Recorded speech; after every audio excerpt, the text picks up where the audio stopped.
जब बैंक अधिकारियों ने ही बैंकों को लूटा, स्पेशल 9 गैंग का सबसे बड़ा खुलासा। जो कैसे बनी स्पेशल 9 गैंग? क्या आपने कभी सोचा है कि वही बैंक अधिकारी जो आपकी मेहनत की कमाई को सुरक्षित रखने की जिम्मेदारी लेते हैं, अगर वही लोग बैंकों को ही करोड़ों का चूना लगाने लगे तो क्या होगा? जी हां, आज हम एक ऐसे ही केस का खुलासा करेंगे जिसने पूरे देश को हिलाकर रख दिया। जबलपुर की स्पेशल 9 गैंग का। इस कहानी के हर पहलू में छिपा है धोखा, साजिश और करोड़ों का घोटाला।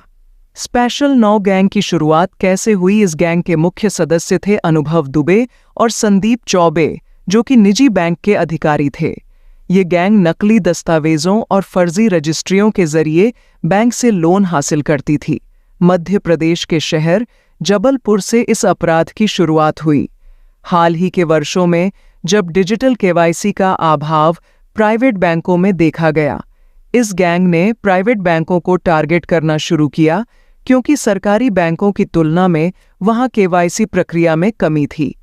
लेकिन सवाल यह उठता है कि इतनी बड़ी योजना कैसे बनाई गई और इसके हर हिस्से को कैसे अंजाम दिया गया? फर्जी रजिस्ट्रियों के जरिए धोखाधड़ी का खाका। गैंग ने फर्जी रजिस्ट्रियों का इस्तेमाल कर नकली कागजात बनाए। प्रवीण पांडे, जो कि गिरोह का एक और सदस्य था, उन खातों का मुख्य होल्डर बनता था जहां लोन का पैसा आता था। पैसा खातों में आते ही गैंग के सभी सदस्य किसी होटल में मिलते और पैसे का बंटवारा करते थे। लेकिन यह सब इतने लंबे समय तक कैसे चलता रहा और बैंक अधिकारियों की नजरों में क्यों नहीं आया? लीडर अनुभव और संदीप ने इस काम के लिए ऐसे बैंक चुने जहां ऑनलाइन केवाईसी जरूरी नहीं थी। इससे उन्हें धोखाधड़ी करने में आसानी होती थी और लोन जल्दी पास हो जाता था। वे अलग अलग नामों पर खाता खोलते थे ताकि किसी एक नाम पर संदेह न हो। आप सोच रहे होंगे, आखिर इस गिरोह का पर्दाफाश कैसे हुआ? सुमित काले, एक स्थानीय बिल्डर जिसने अपने नाम पर हुए इस धोखे का खुलासा किया। सुमित ने बैंक कर्मचारियों से शिकायत की, मगर उसके लोन कागजात देखकर वह खुद हैरान रह गया। पुलिस और एसटीएफ के डीसीपी संतोष तिवारी ने सुमित की शिकायत पर संज्ञान लेते हुए जांच शुरू की। एसटीएफ की जांच में ऐसे कई राज्य सामने आए जिनसे सभी चौंक गए। एसटीएफ ने जांच करते हुए गिरोह के कई सदस्यों को गिरफ्तार किया। इंस्पेक्टर निकिता शुक्ला के नेतृत्व में टीम ने आरोपियों को पकड़ा। बैंक दस्तावेजों और रजिस्ट्रियों के सत्यापन से पता चला कि लोन की प्रक्रिया में गड़बड़ी थी।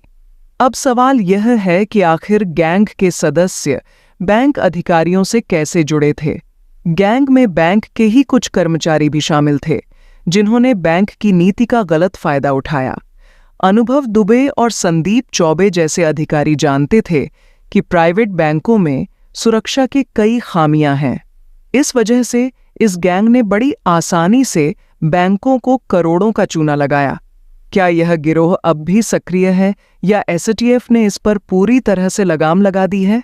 22 अक्टूबर को एसटीएफ ने प्रेस कॉन्फ्रेंस में गैंग का खुलासा किया।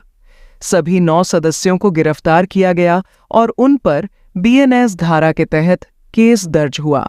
यह गैंग कई वर्षों से इस धोखाधड़ी को अंजाम दे रही थी, जिससे हजारों लोग प्रभावित हुए थे। यह कहानी हमें एक गहरी सीख देती है, लेकिन इस घटना के बाद हमारे देश की बैंकिंग प्रणाली में क्या बदलाव आए? इस केस ने बैंकिंग सिस्टम में डिजिटल केवाईसी और सुरक्षा प्रोटोकॉल की अहमियत को उजागर किया, ताकि भविष्य में कोई भी इस प्रकार की धोखाधड़ी से बच सके। बैंकिंग और केवाईसी की डिजिटल प्रक्रिया में सुधारों के प्रयास शुरू किए गए हैं। अगर आपको यह वीडियो जानकारीपूर्ण लगा तो लाइक, शेयर और सब्सक्राइब करना ना भूलें। हमारे चैनल पर और भी ऐसे वीडियो देखने के लिए जुड़े रहें।